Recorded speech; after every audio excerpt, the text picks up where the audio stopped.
Is the Soviet Union communist? Is a question many people haven't asked themselves. The Soviet Union is often drilled into people's minds that it is socialist, or more commonly communist. There is evidence to challenge that theory, and many different ideas have been thrown about. But with how common the thought of the Soviets being communist is, I should first establish what capitalism and socialism are. Capitalism is a state in which a class hierarchy is constructed, with a proclaimed ability for personal decisions to change one's state in the hierarchy. Private and personal property are present, and the government can have lots of, or very little, regulation, with it still being capitalist. This means that the movement known by many as democratic socialism is still capitalism, just with heavy regulation for businesses and taxes on wealthy people to provide welfare to poorer people. Socialism, on the other hand, adds a much more strict system of welfare that provides everything needed within reason to those contributing to society. The other major things it has are workplace democracy and worker-owned means of production.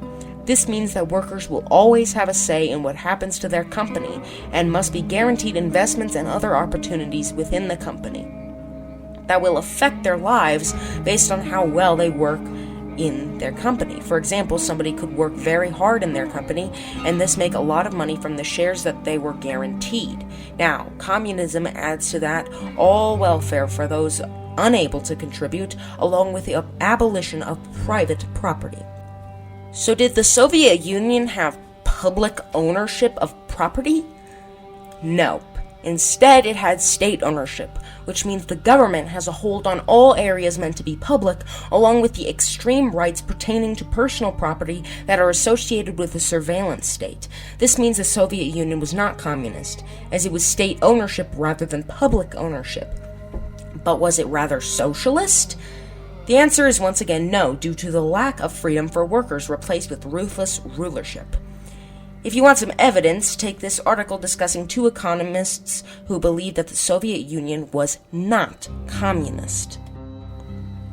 Quote, their conclusion, sure to rile critics on both the left and the right, is that the 20th century's great ideological schism actually pitted the private capitalism of the West against the state capitalism of the USSR. The struggle between communism and capitalism never happened, says Wolff. The Soviets didn't establish communism. They thought about it, but never did it. Under a true communist system, says Resnick, the workers would control all aspects of production and decide how any surpluses are used. But in the wake of the 1917 revolution, the Bolsheviks imposed a layer of state managers to operate industry in the name of the people. That system, which Resnick and Wolff call state capitalism, actually ceded decisions, the use of profits to government officials. This comes from Richard Wolff and Stephen Resnick, two economist professors. Many people point to Stalin and dictators like him and call them communist, yet they are undeniably fascist due to their authoritarian rule over their country and their persecution of free speech. Keep in mind also, communism is not at all a political system, instead being an economic one. So next time you see China or the USSR referred to as communist, you'll know that that is completely untrue.